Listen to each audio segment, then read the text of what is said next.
I gave you an update about kiddos in our home, it was saying that a teenager was coming to our home for 2 weeks.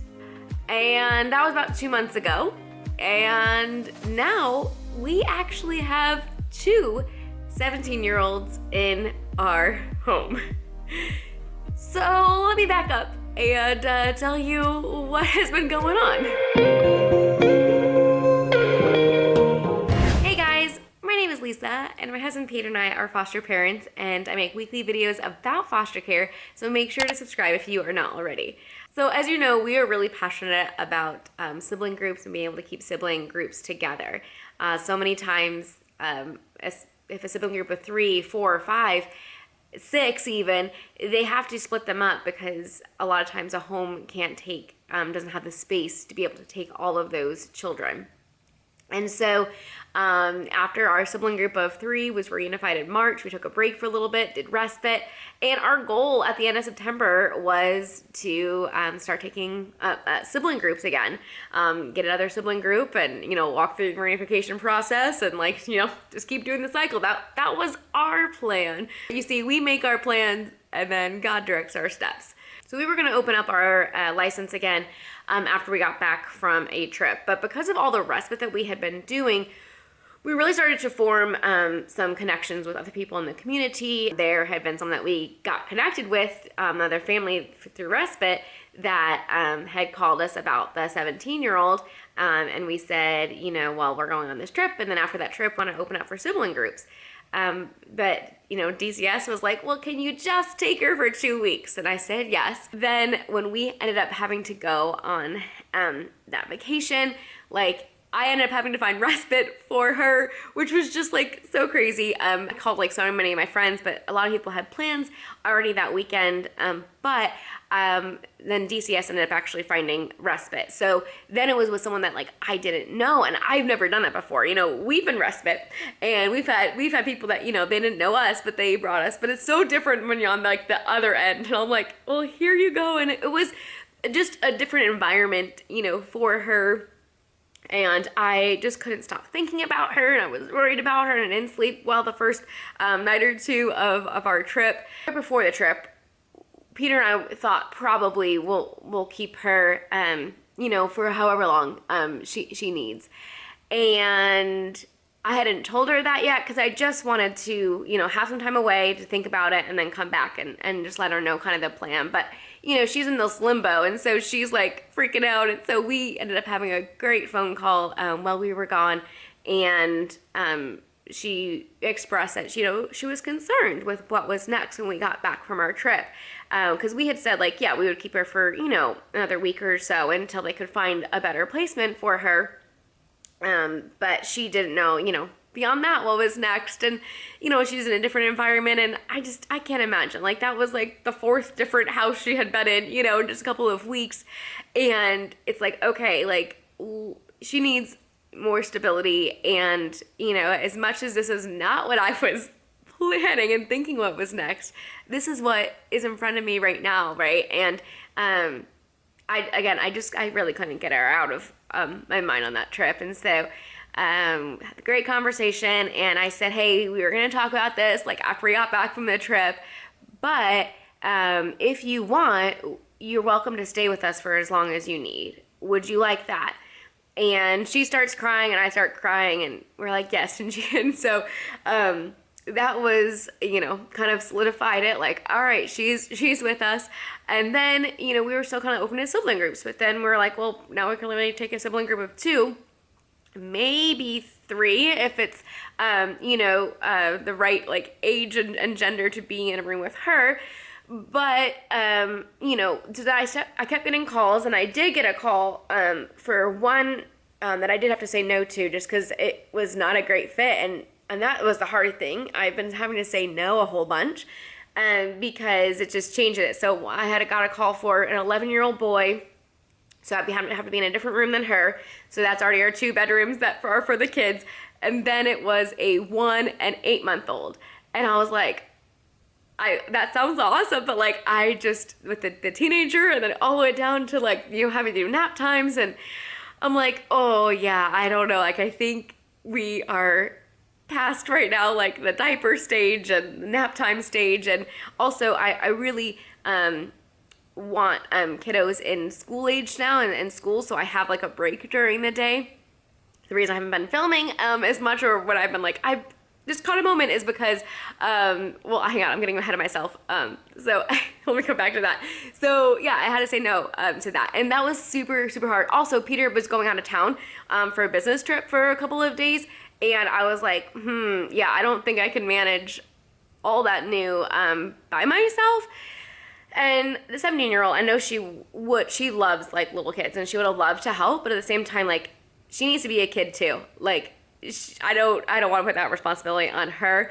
And so it was just a lot. And so I had to say no, just for the space and trying to figure out like how that would work. And, but it was good that I said no, because then, we ended up having a call for another 17-year-old girl.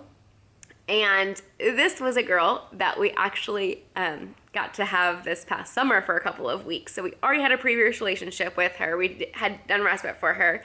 And it was just needed that she needed to go to a new place. And we were so happy that she got to come here.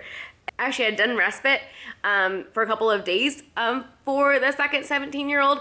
When the first 17-year-old was here, so they had already got to know each other a little bit, so it wasn't like too crazy. But again, when the second one came, I didn't know how long she was going to stay for. I didn't know if it was just another respite situation or what. So there was like 5 days where it was not like official that she was going to be staying with us. So just talking with the previous foster mom and just kind of going through things. And then it worked out that, you know, it worked well for her to stay here. And so currently, the reason that like it seems like I have like so little time by myself at home is because I really don't. Right now, both girls are not enrolled in school.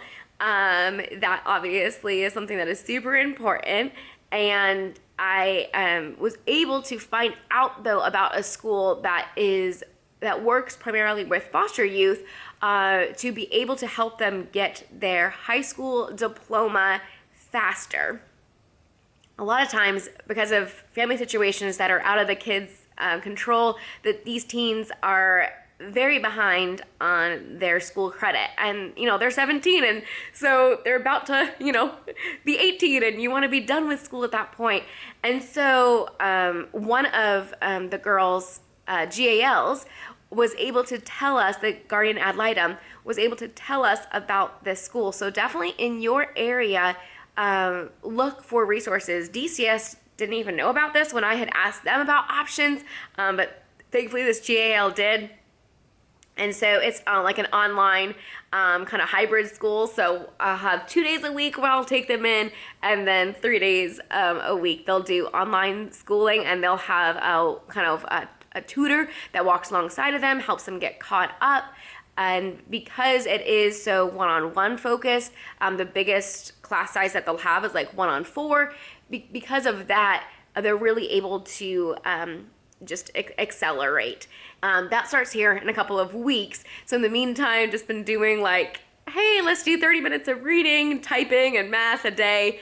But it's really not anything super formal, and it's just so different taking care of teens. The biggest question we have been getting is, we've just been telling our friends, you know, we have two 17-year-olds. The first question is, are they getting along? And for the most part, I would say yes.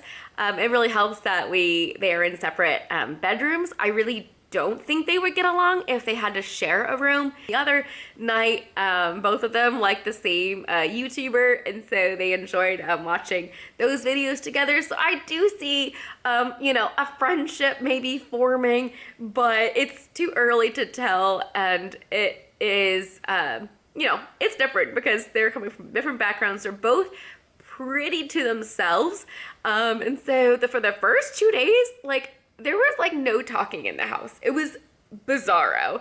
Both of them are just on their phones. I'm doing, you know, I'm around. I'm like, you know, picking up. I was doing some work, but they were just so quiet. And unless I said something, they didn't say anything to me or each other. So that was kind of weird. I told our foster care specialist that our license at this point, you know, I'm not taking any more calls.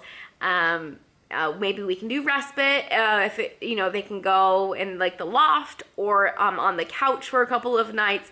But other than that, I really think the reason it's going so smoothly is because they each have their own space, which is so hard because I keep wanting to say yes to more, but because I know the need is so great. I just actually got a text from somebody about another 17-year-old, and I'm sitting here going, well, maybe we could, a female as well. I was like, maybe we could, you know, like, I don't know, maybe one of them can share a room, but I don't know. So it's very different, and I also have only ever wanted to do 2 cases at a time because of all the appointments and all the meetings. The past 2 months have been absolutely crazy with getting the one who just came into care, all the appointments, all the doctor visits, got her wisdom teeth taken out, you know, all the things. There's lots of meetings and lots of appointments, and it is overwhelming. And so I'm like, I can do 2 cases at a time.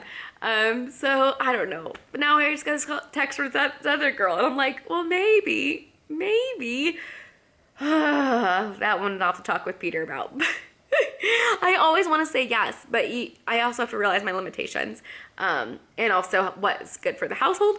And right now, I feel like things are good. I don't wanna disrupt it.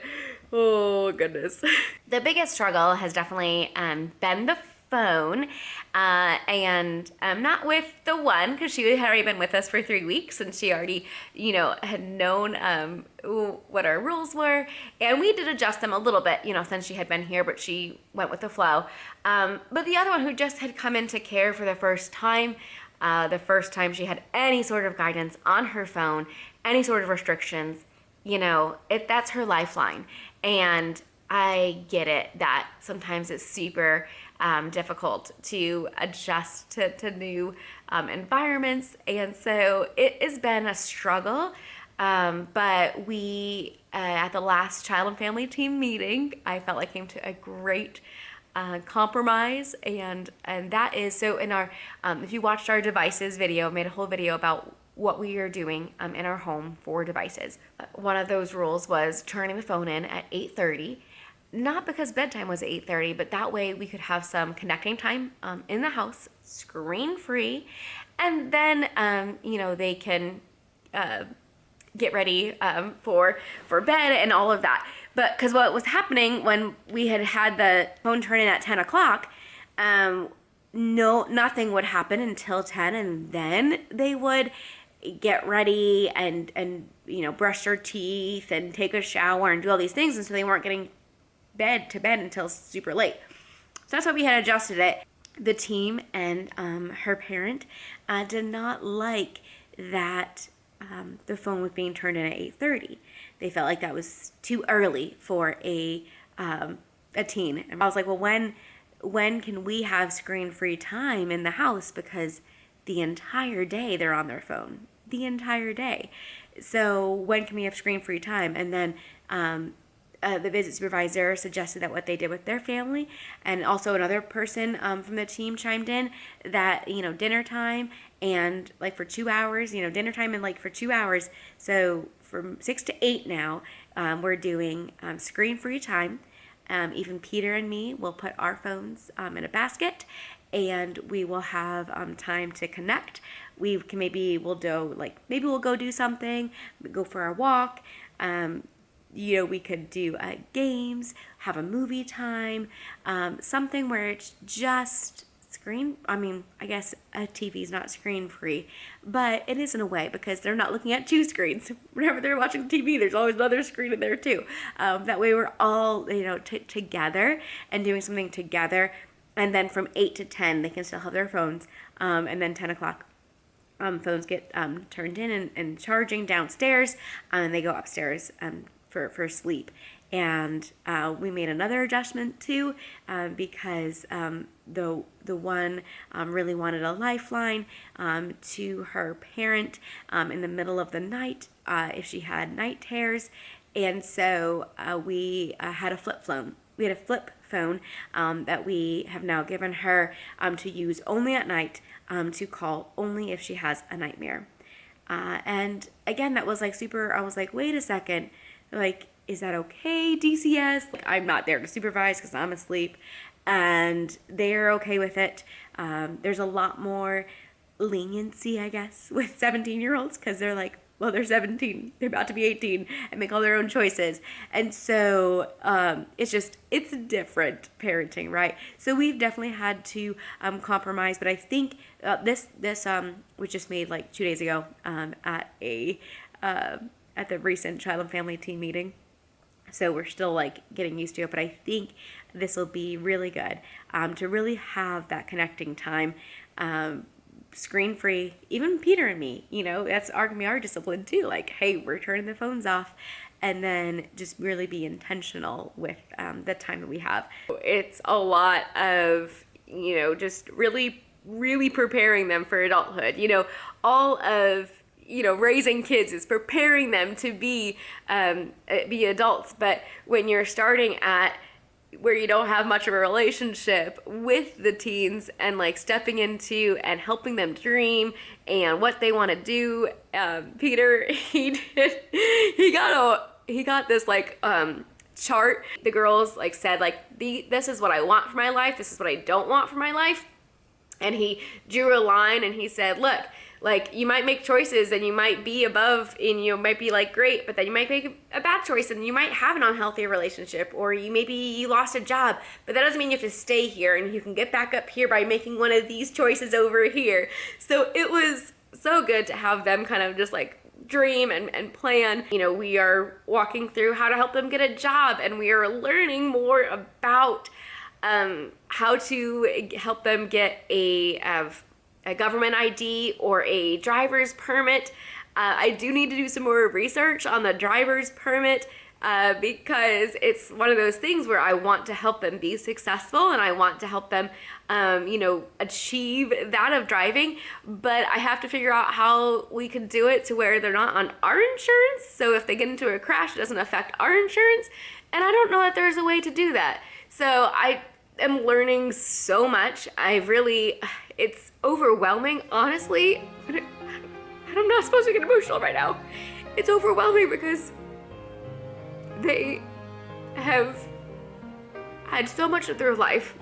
It's not like you've been parenting this child since 17. And it's scary, they're just gonna launch into adulthood. And yet I still want to treasure and be like, you're a kid.